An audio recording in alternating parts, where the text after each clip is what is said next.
Do you set goals? Do you pick a word, or do you just skip it all together? Hi there, welcome back to the Mind Your Boundaries podcast, episode number 11. I'm your host, Jessica Miller, and today we're diving into 2024 with new goals, which means we need new boundaries. A new calendar year. It's the perfect time to reflect on 2023, what you loved, what you didn't like, and what you want to work on in the new year. So today I'm going to share with you my structured approach that will help you succeed in your goal setting for 2024. We will cover 7 key areas in your life that I believe once they're balanced, you feel happy and healthy and content. I'm going to walk you through stories. So each one of these 7 areas has a client story that has a loose goal, and I'm going to walk you through very simple steps. There's 2 steps that if you take these additional 2 steps after you set a loose goal, you're going to be so much more likely to succeed. This is going to be super practical. There's many nuggets. I also talk about experts. I link articles and books. So anything I talk about today is all going to be listed below. How about you? I think you can tell by my enthusiasm, I'm a freak about goals. I think they're necessary. I think we should always have something we're working on. Like, do you believe in New Year's resolutions or goals? Or do you believe in having a word that you pick on or pick out that you focus on for the whole year, like peace, and then you bounce every idea or decision off of, will this give me more peace? And if it's yes, then you go forward with your decision. If it's no, then you back off of it. Or maybe you're just not a goal type person and you're just here to learn more about boundaries. That's great too. But I want to know in the comments, do you set goals? Do you pick a word, or do you just skip it all together? Like I said, I'm a huge fan of goals. I believe they're necessary. We should always be focused on doing something, and the list of benefits about working towards a goal and having that sense of purpose, I could go on and on. Like, that's a separate podcast altogether. Every New Year's Eve, my family and I, we cook a feast, and then we go around the table and we write out our goals for the next year, like where we want to travel to, how we're going to make that a possibility or make it happen, our professional goals, our personal goals, all of that. And then we put it in a mason jar and we just revisit it every so often to see how we're doing at accomplishing what we set out for the next year. I'm going to first tell you exactly what you need to do so that if you don't want to stick around for the stories, you don't have to. So the 2 steps that you must take after you set a loose goal, like I want to save more money in 2024, the first step you have to take after that loose goal is make it measurable.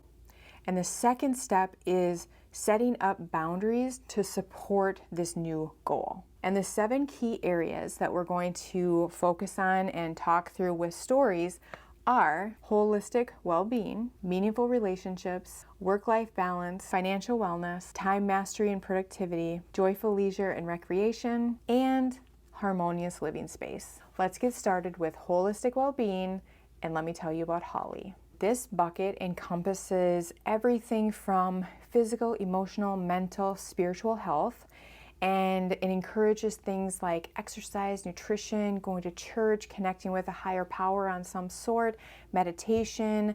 It has you reflect on how you're talking to yourself, and also self-care routines. Holly is a 46-year-old nurse. Now, she was raised in a home where her dad was an alcoholic, her mom was codependent, and very quickly, being one of the middle children, she assumed the role as the peacekeeper and the caretaker.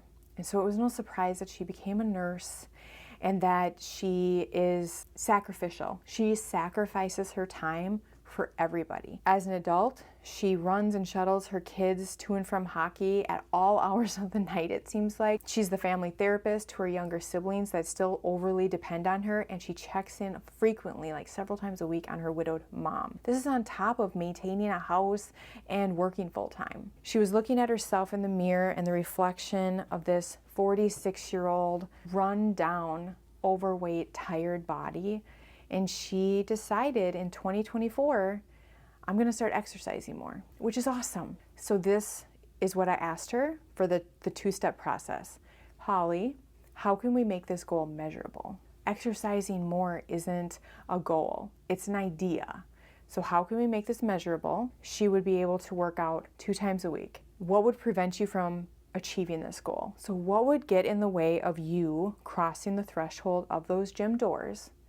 And once you identify that, now you know the boundaries you need to set. So what she decided was there was this cycling class in a local gym that she wanted to try out because she loved cycling years ago. It was Tuesdays and Thursday nights, and what would prevent her from maintaining the habit was her children's hockey schedule and the fact that her siblings still used her as a family therapist and called her almost nightly with a new crisis. So I told her, why don't you set up a rideshare program where on Monday and Wednesdays you take teammates to and from hockey, and then on Tuesdays and Thursdays the other set of parents shuttle your kids. So that's how we freed up the shuttle service.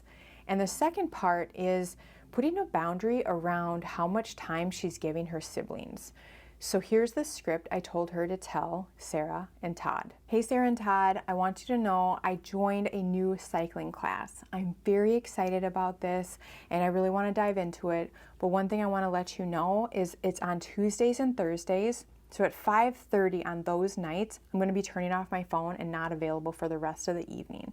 If you need anything at all, remember our older brother Brett or mom is always available. Love ya. So that's how she communicated her boundary. The next step is to hold the line. Let's say Sarah calls her on Tuesday at 5:29. So she's walking in to that cycling class and it's Sarah. Oh, what if she needs something? But I've already set a boundary, and a boundary is all about me changing my behavior. And I already told them that I'll call them the next day, or I gave them 2 other options to call. So what she has to do to hold that line is put that phone down and continue on into the cycling class and not call them back that night. She already said those 2 nights I'm taking off. That's how she would hold the line. Number 2, meaningful relationships. This is all about connecting with other people, making sure you nurture it with quality time and communication. Megan struggled to sit down at night. There was always something she could see that needed to be done in her house. Dishes, laundry, clutter, cleaning was endless. And she grew up with a dad where he would constantly talk about people being lazy if their house wasn't perfect. And so she internalized that as, I will be in utter disappointment if my house isn't perfect. And so every night her kids would go to start chilling and relaxing after dinner. Her husband Cal would sit on the couch, he would play his video game, he would do something, and she would continue cleaning all the way up until it was time to lay her head down on the pillow. And as 2024 gets near, she's looking at herself, 38, still doing the same thing under the same idea that if my house isn't perfect, I'm going to be a disappointment to my dad who doesn't live with me or come over. And she can feel the divide between her and Cal just growing by the day. So they come in, they sit down on my couch, kind of scared because they don't know, is there a way back to each other? Like, how is she going to get over this obsession and this belief? And I'm not going to sacrifice sitting on the couch and relaxing because Cal works really hard during the day as well. And he does contribute. He does do things around the house, but he's able to turn it off. She's not. And so because she's not, they're not able to have any time together to nurture their relationship. So he's very skeptical, and she's the one that breaks the ice first. And she says, okay, Cal, I got it. I'll sit down or I'll go for a walk. I'll hang out with you every evening after you help me finish the things around the house. And to my surprise, Cal was like, nope. I'm like, what? You're getting exactly what you want. All you have to do is just help out a little bit more. And so immediately my first reaction as the therapist was like, how dare you? But he goes, we've tried this. We've tried this, but the thing is, her list doesn't end. There isn't an end to all the things that have to get done in a night, so I will not do that again with you. What happened with that is I would work my labor job all day, come home, and we would work all the way until bed and never get to enjoy any downtime. I said, I think, Megan, what you're missing is measure. When you sit down on the couch and things aren't done, what are the 3 things that just drive you crazy? And right away, she's like, dishes, laundry, clutter. What would happen if you guys decided that on the weeknights you would eat as a family, do the dishes, and then set the timer, and for 10 minutes, everybody in the family would pick up clutter, put away things, put away their clean laundry, because that's what it was, just put away your clean laundry, and then everyone is relaxing, doing their thing by 8 o'clock every night. And on the weekends, you guys could have a cleaning schedule where the family just dives in, whether it's 8 to 12 or 10 to 12, how crazy you want to get, and you all work and contribute as a family. But during the week, it's limited to those 3 areas. Cal was kind of like teasing her, like, are you going to be able to do that? And I said, okay, how about this? 4 nights a week, you guys do that way. 1 night a week, you get to clean all the way up until bed and do whatever you want. And Cal, you can play your online game, you can watch your own show, whatever it is. But 4 nights a week, this is our goal, and this is how you will nurture your relationship. And they both agreed to it, and they also needed help with how they were going to explain this to the kids. So this was the script. Sophie and Daniel, we're going to make some changes so mom and dad have more time to spend with each other at night. After dinner, we're going to do the dishes and then set the timer and just pick up and declutter and put things away, including our laundry, for 10 minutes, and then everybody can go and relax by 8 o'clock every night.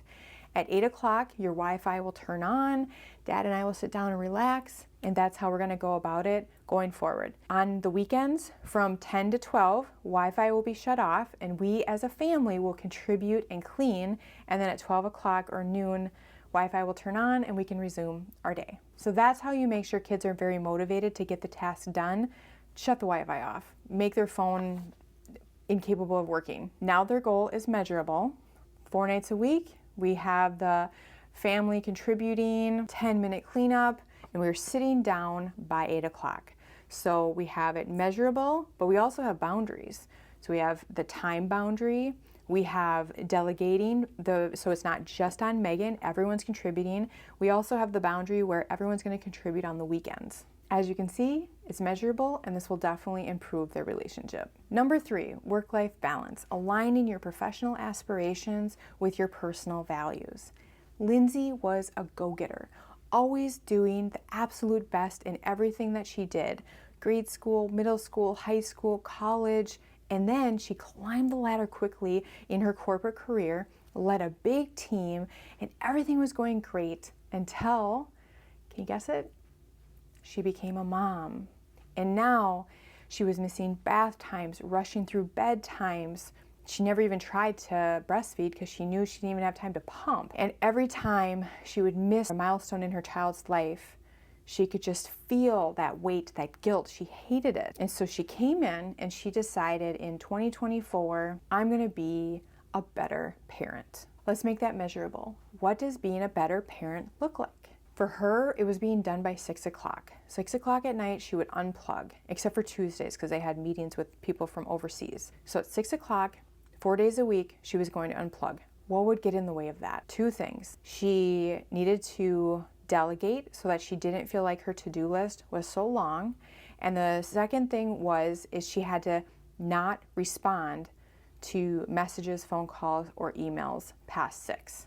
So the boundaries that she set in place was that she would put her phone on Do Not Disturb, she refused to check her emails, and she made sure she let her team know, I will be unavailable 4 nights a week at 6 o'clock or later, and I will answer anything that you send my way the next business day. And if you have any questions or concern, you can always contact Pam. So now she made it measurable, 4 nights a week, unplugged by 6, and she set boundaries, which were, I will delegate to my very competent team, and I will not look at messages and not respond to emails or not even look at them after 6 p.m. 4 nights a week. Financial wellness and security. Number 4, this is all about, do you feel financially secure and safe and stable?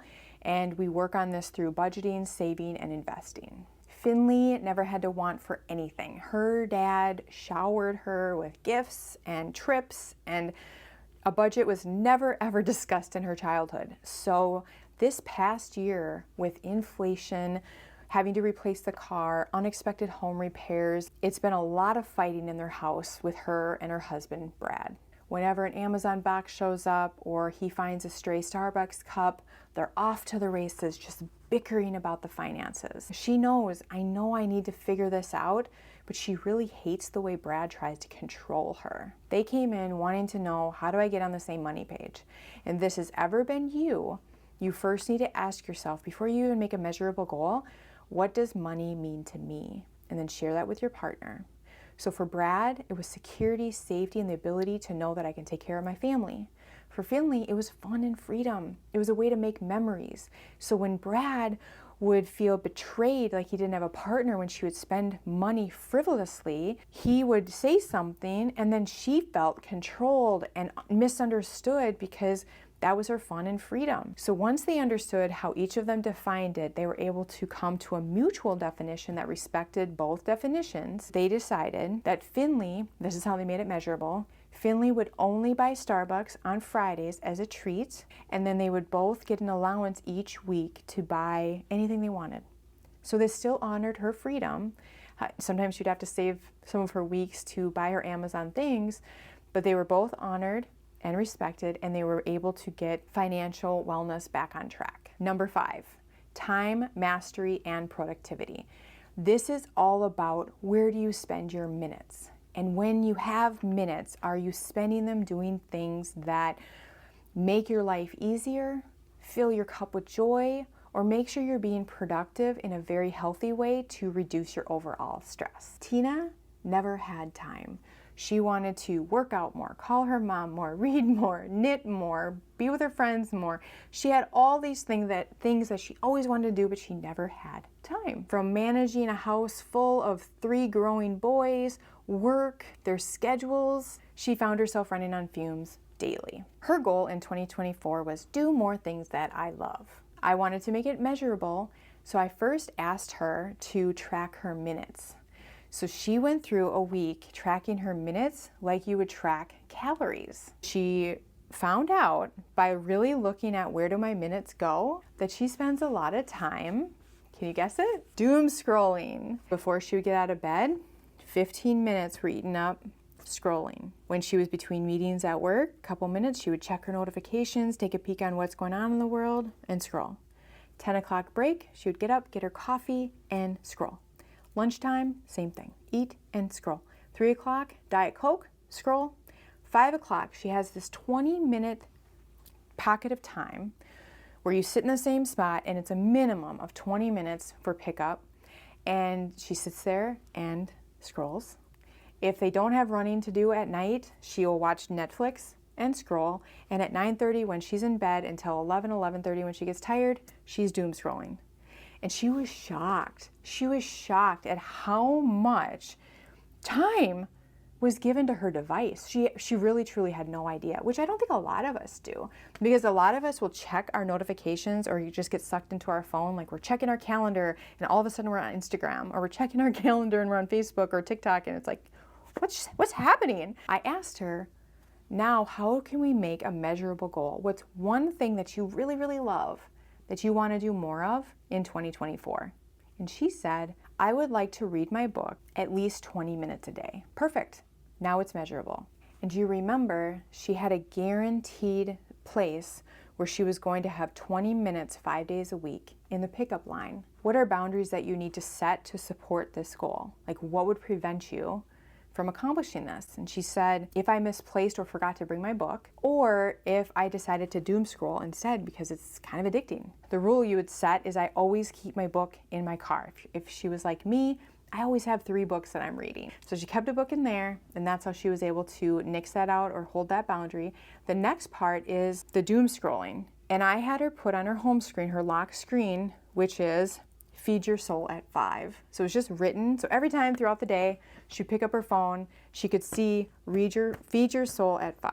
So after a week's time of doing this new routine, she felt so much better just with this little tweak. Number 6, joyful leisure and recreation. Did you know that if we feel like we have freedom to do whatever we want with our free time, we're happier? It's scientifically proven, and it makes sense.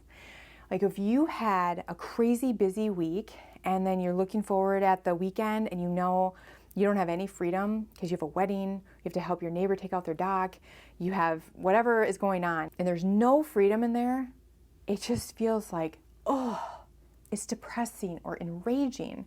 But then if you look at a weekend coming up, and your whole Saturday is free, which when does that happen? But let's say it is, it feels like Christmas in your heart. So that's where you can see like, yeah, okay, I believe the science that if we feel like we have control over our free time, we're happier. And this author, Bridget Schultz, wrote Overwhelmed. She says that we have time confetti, which means we have little pockets of time sprinkled throughout our day where we could plug in things that are joyful leisure, things that bring us joy. We could plug it in there and we'd be so much happier if we did that instead of doom scrolling.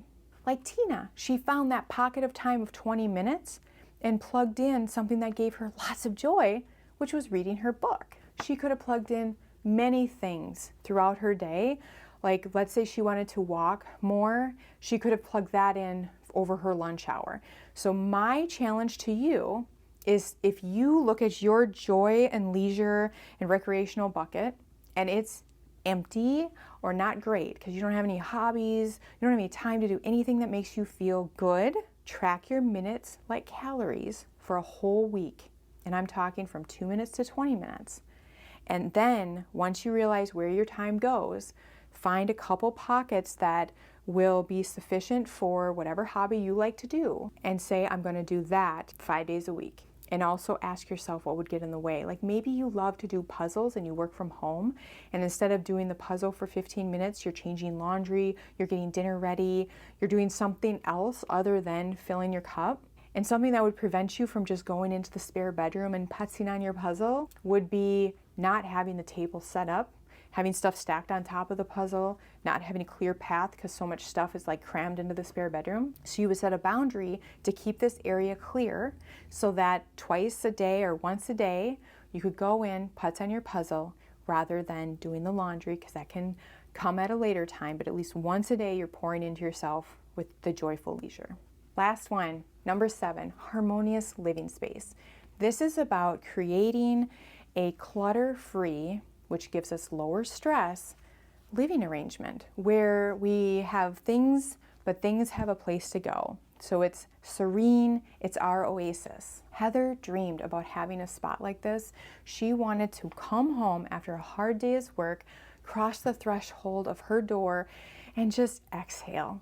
She wanted to see everything put away, clutter-free. She wanted to come home, light her favorite scented candle, play with her dog, and relax for a few minutes before she started dinner.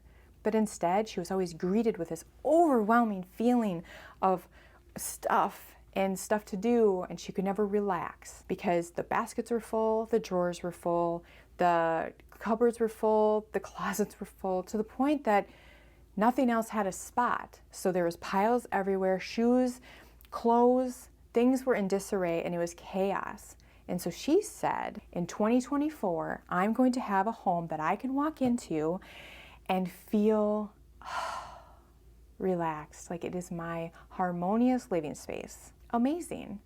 Let's see how she got there. I asked her, how could we make this goal measurable? And she said, I'm the last to leave and I'm the first to get home. So if I spent 10 minutes doing picking up and tidying up before I left, I would be able to experience that feeling when I came home. So now you already have a measurable goal. What would prevent you from being able to succeed at experiencing that feeling and getting those 10 minutes every day? She said right now, the way her home is, she doesn't have a spot for all this stuff. So even if she picked up and tidied up, there isn't a place for things to go. I directed her towards Casey Davis. If you've never heard of her, she's amazing at organization and helping you see clutter in a different way and how to take care of your home in a different way. And I've linked an article in the description. She has you look at a spot like your living room and see 5 things: trash, dishes, laundry, things that have a place, things that don't have a place. And she has a method for cleaning and decluttering and organizing your home. So I said, as a family, go through your home and do this method, and then you'll be able to have the 10 minutes of tidying up, because you'll have places for things to go because things will be purged out of your home. And that's her plan. Her plan is to go through that article, work with her family, and it'll probably take them the month of January, but come February, she will have her measured goal, which is 10 minutes in the morning to tidy up so she could come home, cross that threshold, light her candle, snuggle with her dog, just have a transition period into her harmonious living space before she starts dinner. Things that would get in the way of this, she said she has to have a boundary around her Amazon purchases. It's too easy for her to just keep bringing in more stuff. So her new boundary going into 2024 is, if I bring something new into my home, something has to go out. I think that's beautiful. I think that's a really good rule of thumb. As you can see, it's really easy to set an intention. Like, I want to have more money and save more money in 2024. But without it being measurable and then boundaries to support your goal, your chances of success are pretty dismal. So definitely go those 2 steps further by making the goal measurable and making sure you set those boundaries. Those 7 key areas: holistic wellness. Now this includes physical, mental, emotional, spiritual, the way you talk to yourself, self-care routines, all of that.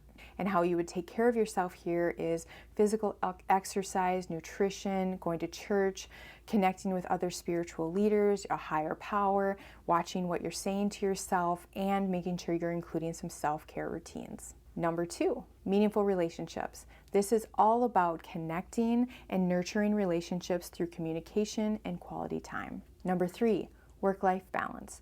Always making sure that you're checking in that your professional aspirations match your personal values. Number 4, financial wellness and security. This is all about budgeting, saving, and investing. Number 5, time management and productivity. Really mapping out and tracking where do your minutes go and making sure you are spending them wisely so that you're living a low stress lifestyle. Number 6, joyful leisure and recreation. This is about hobbies, things that fill your cup, things that make you feel really good and happy, things that are not about making money, it's just for fun. Harmonious living space. This is about creating a clutter-free zone that feels very zen and serene. You're not going to have a goal for every area. You're going to start with one bucket, do one small change, and continue that until it's a natural, reoccurring habit in your day-to-day life, then move on to another goal. Like Tina, once she tracked her time, I could have flooded her with changes. Go to bed earlier, get up, work out. On your first break, call your friend. On your lunch hour, walk with Norma, your coworker. On your next break, call your mom. At 5 o'clock, read your book. Her system would have said, oh, no way. So I have her do one thing, read her book for 20 minutes in the pickup line. That's it. So one small change at a time until that becomes natural to you. Then move on to the next bucket. Let me know, let us all know in the community so we can root you on and also put it out there into the universe. What is your goal? What's your measurable goal? And what boundaries have you set in place to support this goal so that you increase your chances of success in 2024? Also, if you have any podcast ideas or requests, put those in the comments because I'm laying out the content calendar for the year. Next time, we're going to continue our discussion about the adult-child estrangement epidemic, and I'm going to bring more details to the 3-step process that I highlighted in episode number 10. So some of you asked, okay, what do we do when it's, when you're trying to get the door cracked? I'm going to really explain the details, and I'm also going to do something that I've never done before, which is I'm going to share our estrangement story and what it was like being a daughter-in-law going through that, in hopes that it helps you, because that is where my passion and mission is derived from, is I want to help you guys set healthy boundaries now to prevent estrangement from happening. And with the rising numbers and the raging epidemic all across America, we definitely need to keep talking about this. So that's going to be episode 12. Okay, Mind Your Boundary family, cheers to you in 2024. And until we meet again, make sure you mind your boundaries.